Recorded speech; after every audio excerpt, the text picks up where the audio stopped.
very excited for our next conversation. Someone we caught up with every single week during the baseball season, and now we get to talk to him as a two-time national champion. It is the head baseball coach for the LSU Fighting Tigers, Jay Johnson. Coach, we appreciate it. Thanks for hopping on with us. I know it has been a whirlwind for you.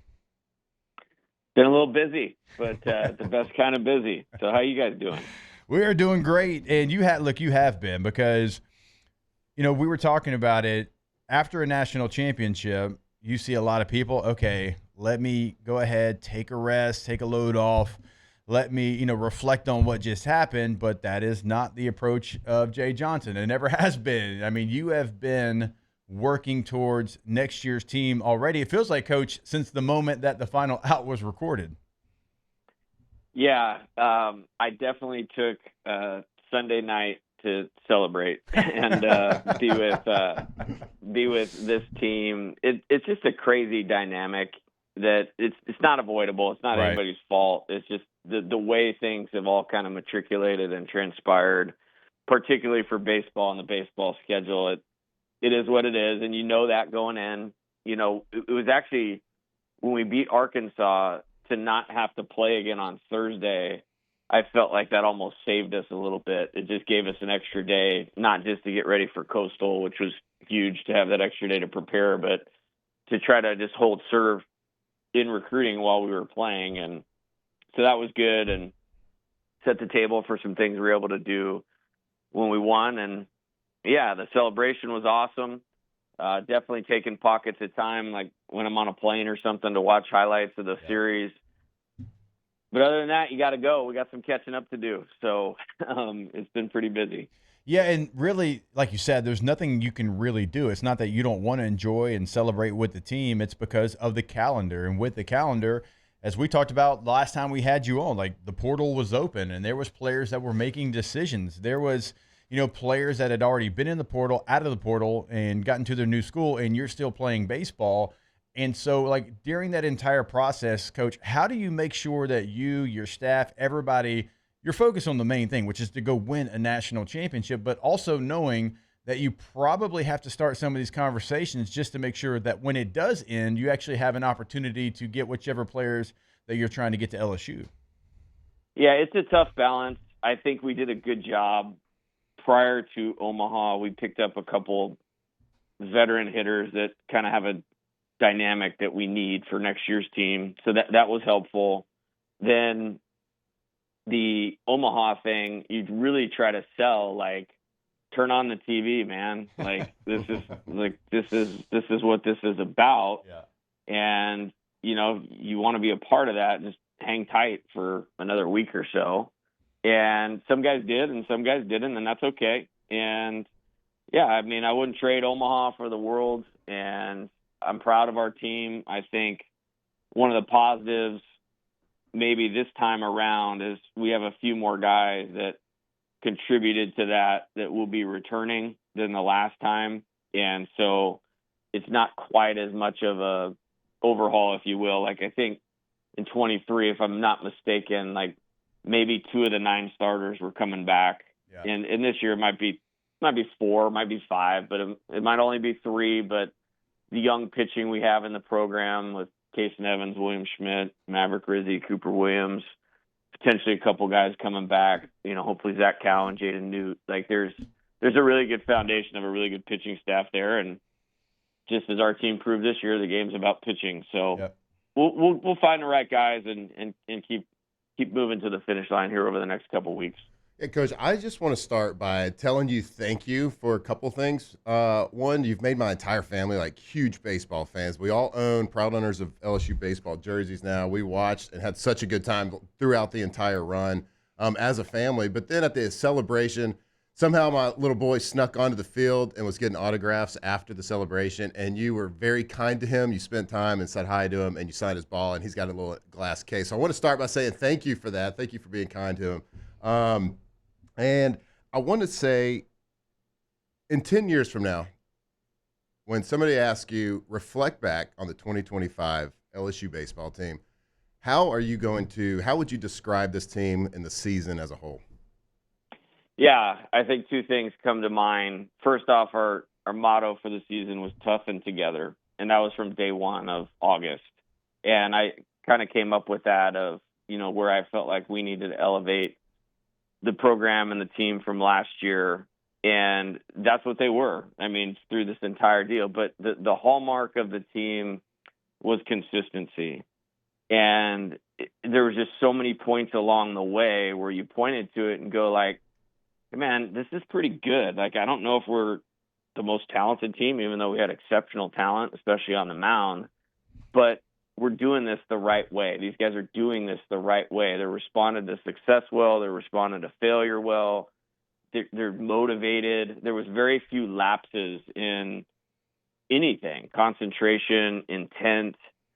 And that's why I'm really proud. Like, there's a quote from John Wooden that great teams play near their capability often. Yep. And I really believe that's what this team did. And, we're not just the national champions. I feel like we played the best of anybody in the country in 2025.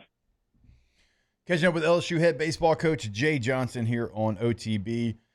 Coach, one of the things you and I often talk about is, okay, you have this high school recruiting class and you've put in so many hours, so many days, weeks, and months, and really years into trying to get this player on campus. Outside of actually winning a national championship, is it the best feeling when you get them through the MLB draft, or when they call you and say, hey, coach, I know you probably thought I was going to enter the draft. I'm actually taking my name out. All that hard work that you and the staff did, I'm going to come play baseball for you? Yeah, that's a pretty good one, because the first thing you mentioned doesn't happen without decisions like that.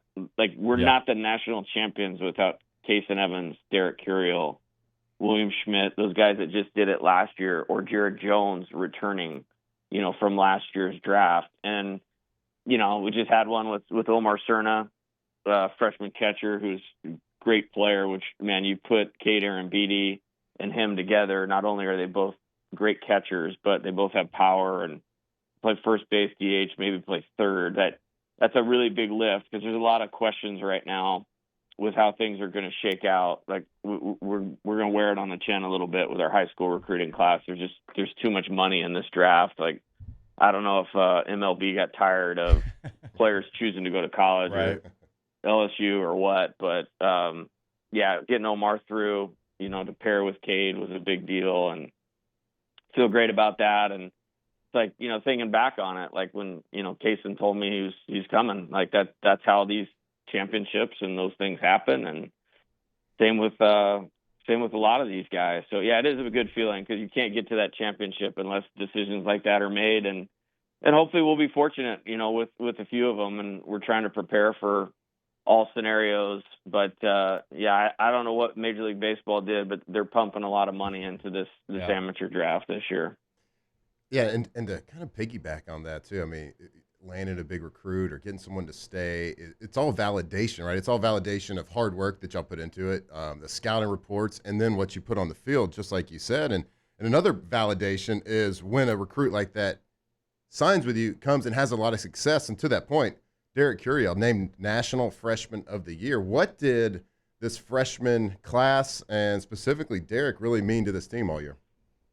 Yeah, I'm really happy for him. He's had an outstanding year, and playing at LSU, you get a lot of attention, and so he's gotten a lot of attention, but he's deserved it. And then, kind of maybe narrowly missed out on some of these awards, but that's the one that counts, because those are the guys that know the best and are most in tune with college baseball. So to be the D1Baseball.com National Freshman of the Year, that's the one that counts, in my opinion, and very proud of him for that.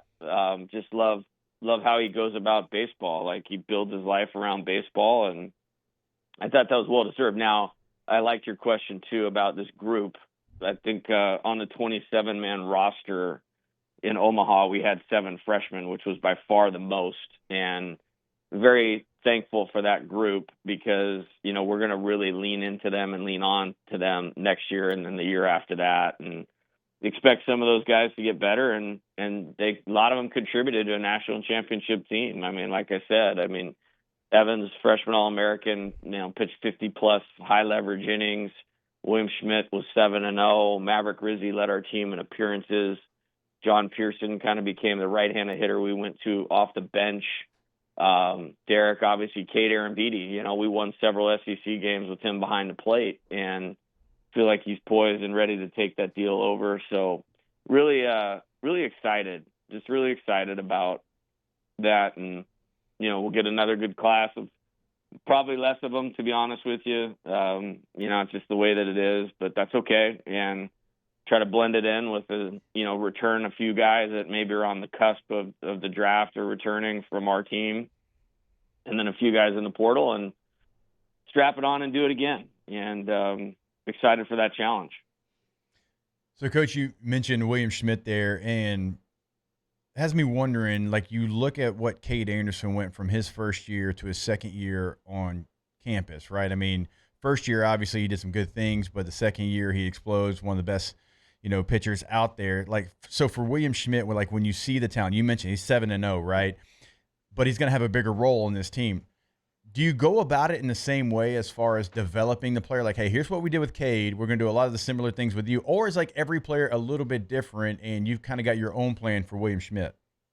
Yeah, that's a good question. And I feel like we have a few pitchers in that boat. So, I think there's a lot of learning that can be done for, a William Schmidt or a Cooper Williams, who was awesome for us down the stretch. I mean, that appearance in the Super Regional was huge. And I think with both those guys, you can take some similarities because they're actually similar body types and good athletes, kind of like Cade was. I've told everybody, if I let Cade hit, I bet he would be a starting outfielder for us. He's a terrific athlete. And if he wants to come back next year, I'll let him hit too. So I'll just put that out there on the record. No, just kidding. Yeah, that's the Nationals. You're up.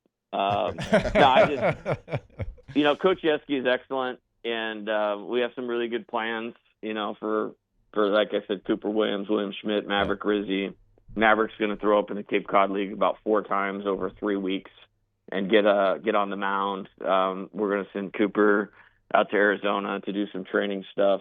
And then we have a very specific plan for William that we're working through. And I'm really excited about that. I want to, the portal is part of this thing, but I've always been a program developer, a program builder, and those guys are at the heart of that. So really excited to dig into that with them. So, Coach, Jacob and I, we were both fortunate to be a part of national championships in our respective sport. And I was here in 2003 when we won a national championship. And I remember the off season for the 2004 season. So right off that, Coach Saban made it a point that we all felt to let that new team understand that we're not the old team. And it was the hardest physically and mentally off season we had ever been through because they wanted to reset everything. And they wanted to make a point that we're not going to be complacent. We're not going to read our press clippings. We're going to work your tails off. And this is a whole new team. So your strategy, you've already done it once, but your strategy going into a brand new team, a new off season, what kind of message do you need to send? And is that a challenge coming off of a national championship? Yeah, it is. And I think John Gordon, the speaker, writer, has become a friend of mine, and I actually had him help me with this last time. And he talked about really clearly delineating this is not repeating, defending anything. This is attacking a new opportunity. And we'll bring in a group of players that have not won a national championship. So, wouldn't be fair to them, for the staff, the returning players, to not give everything they can so that those guys can be a part of that.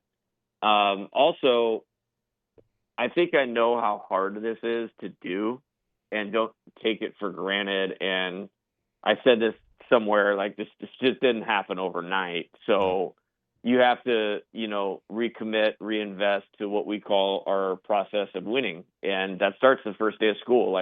We start lifting the first day of school. We start skill instruction the first week of school to max out the days and opportunities to develop, because Cade Anderson, developing strength, developing a slider, that just didn't show up in, April. He was in on that as soon as the season was over. The improvements that, Jared Jones made with, contact with pitches in the zone, that was a lot of work over time. And he's a talented player. And because of that, work being really deliberate, you get to those things. And I understand that probably go overboard on it. I don't think you can manufacture it artificially. I think the players see right through it. So kind of what I do is, we'll have a ring ceremony for this team that won the championship. And I think you have to let those guys enjoy that and be a part of that and some of it. Otherwise, what the hell are we doing it for in the first place? So you have to respect that. Yeah. And at the same time, when it's October 20th and we're in the fourth inner squad, I'm not thinking about last year's national championship. So it's just maturity. And I actually feel like we have guys that were a part of this thing, that were a part of maybe the season before, which was still a successful season. We won 44 games and they know the difference. Yeah. And we'll work accordingly. And there are so many positive things that we can take from this team that are actually transferable and translatable, but we won't take that for granted because culture doesn't transfer from team to team. I believe that's a big myth. You have to reset and reestablish that every year. All right, there he is, head baseball coach for the LSU Tigers, Jay Johnson. Good enough to join us all season long. Coach, we can't thank you enough for your time. We appreciate it every single Thursday when you join us. I would say enjoy the off season, but we know the grind never stops. So we appreciate even today giving us a couple of minutes. No problem. It's from the football experts. How many football games are we going to win this year? What do we got? Hey, we're going double digit, Coach. Let's go. We're going double. Hey, it. We just got to get that opener. We got to get that opener. You got to start out on the right foot. That's right. Absolutely. Clemson, right? That's right. All right. Let's get it done. Absolutely. There he is, Coach Jay Johnson.